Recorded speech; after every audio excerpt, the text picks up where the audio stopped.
In 2011, Netflix made a decision so bad customers revolted overnight.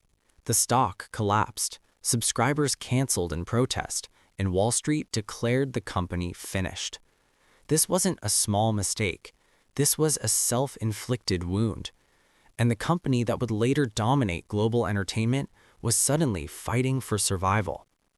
No exaggeration, no hype, just numbers and a collapsing reputation. But what happened next rewrote the future of media. In the early 2000s, Netflix wasn't a streaming giant. It was a DVD company. You picked a movie online, it arrived in a red envelope, you mailed it back. Simple, efficient, revolutionary for its time. While Blockbuster charged late fees, Netflix eliminated them. Customers loved it. By 2010, Netflix had millions of subscribers. Revenue was growing. The future looked secure. But there was a problem. DVDs were dying. The internet was accelerating. Broadband speeds were improving. And streaming wasn't the future. It was inevitable. Netflix knew it.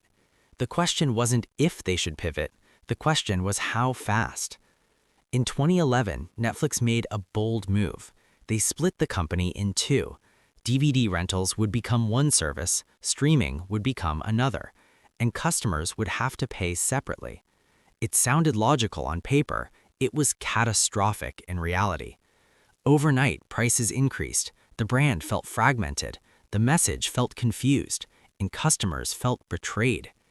Within months, Netflix lost around 800,000 subscribers. The stock price dropped nearly 80%. Investors panicked. Analysts mocked the company.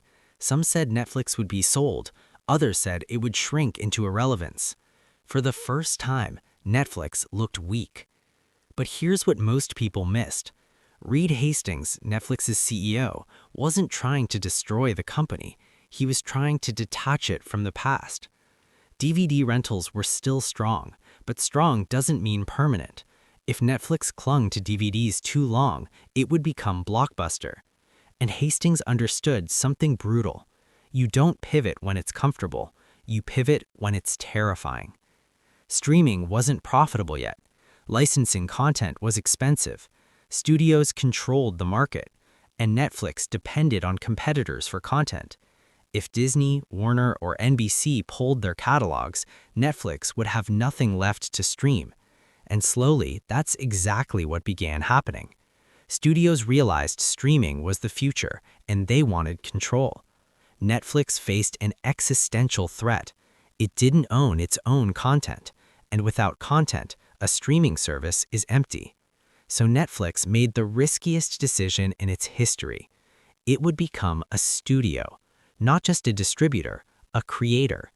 This wasn't a minor adjustment. This was a complete identity shift.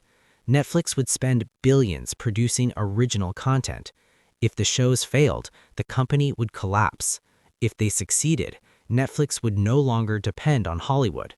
It was a bet the company moment. In 2013, Netflix released House of Cards, a political drama. High production value, big-name actors. But the real innovation wasn't the show, it was the release strategy. Netflix dropped the entire season at once. No weekly schedule, no waiting. Binge-watching was born. Critics were skeptical. Traditional networks dismissed it, but viewers loved it. House of Cards became a cultural phenomenon. And something changed.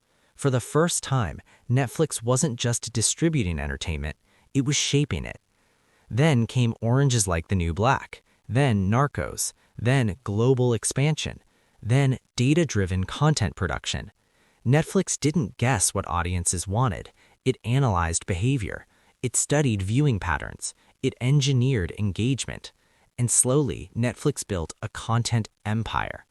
Studios that once dismissed streaming now feared it. Cable subscriptions declined. The entertainment hierarchy shifted. And Netflix was no longer reacting. It was leading. But the comeback wasn't magic. It was discipline. Netflix cut what no longer mattered. It doubled down on what did. It accepted short-term humiliation for long-term dominance.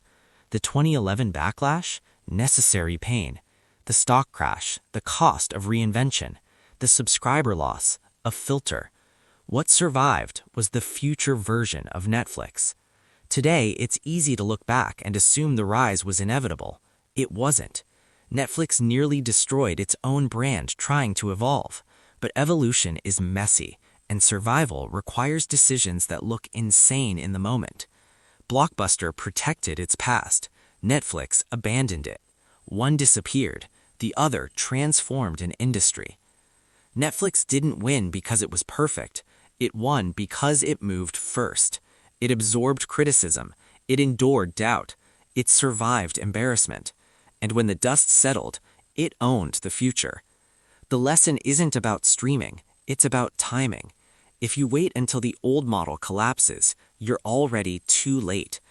Netflix was losing everything: customers, investors, reputation. But it was willing to lose the present to secure the future. And that decision changed how the world watches stories, forever. If you enjoyed this breakdown of business survival and reinvention, subscribe for more stories of collapse, comeback, and calculated risk. Because sometimes the most dangerous move is playing it safe.